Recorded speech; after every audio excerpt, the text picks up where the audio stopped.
بسم الله والصلاة والسلام على أشرف خلق الله محمد صلى الله عليه وسلم. اللهم صل وسلم وبارك على سيدنا محمد. إن شاء الله هنعمل للبطة تتبيلة حلوة وهتعجبكم. أنا هنا معايا بطاية مقطعها 4 قطع، نزلت من معلقتين ملح، معلقتين دقيق بليمونة وطماطمية، ونقعته في المحلول ده لمدة نص ساعة علشان أي زفرة فيه يروح. بجد المحلول ده حلو قوي. ومعايا حلة هنا على النار، حطيت فيها بصلاية طماطمية، وحطيت التوابل بتاعتي، حطيت ورق لورا، وحطيت طماطمية وبصلاية وحبهان.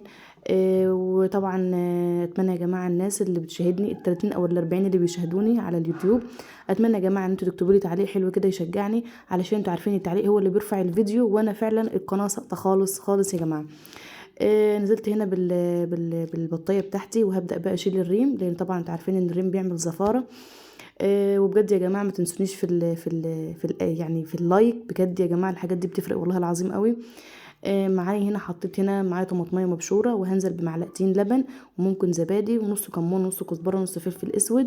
يا جماعه بلاش البابريكا، البابريكا جت معايا غلط والله. ومعايا هنا صويا صوص، ومعايا كاتشب، ومعايا دبس رمان. الحاجات دي فعلا يا جماعه بتفرق قوي في طعم اللحوم، بجد بتخليها حلوه قوي. وهبدأ بقى كله ده ادعكه مع بعضيه. على فكرة ممكن بدل اللبن زبادي، بس يا جماعة اللبن بجد بيدي للحوم طعم حلو قوي، بجد حلو قوي، يعني هيفرق فعلا معاكم. لو حابين طبعا تحطوا ملح حطوا، بس انا كنت محيقه البطايه وهي في الشوربه. تمام. هبدأ بقى اخد كده وادعك زي ما انتم شايفين. تمام. صلوا على النبي صلى الله عليه وسلم. واحطها في صينيه، واحطها تحت الشوايه. ممكن تعملوا جنبها رز ابيض، ممكن تعملوا جنبها رز بشعريه. انا عملت رز بشعريه وحبه سلطه. بجد يا جماعه الشوربه بتاعتها كانت محتاجه فعلا محشي، بس طبعا الحكومه ما رضتش، لان انا عندي ولادي ما بيحبوش المحشي. الحكومه طبعا ولادي مش جوزي.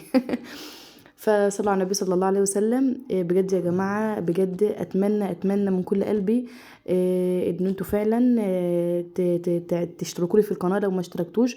وبجد يا جماعه التعليق هو اللي بيخلي الفيديو يتشاف يا جماعه، رجاء منكم. لو الفيديو بيعجبكم، لو مش عاجبك برضو انت ممكن تكتبي بطريقه حلوه ان الفيديو فيه حاجه غلط او مش عاجبك، انا عادي يعني هقبل. اتمنى يا رب ان يكون الفيديو النهارده عجبكم بجد. طبعا هدخلها بقى الفرن، وبعد ما تطلع من الفرن هوريها لك.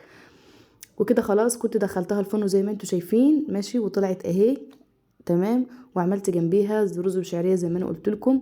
بجد التتبيله دي حلوه جدا حلوه جدا، حلوه حلوه حلوه فعلا. دمتم بخير، والسلام عليكم ورحمه الله وبركاته.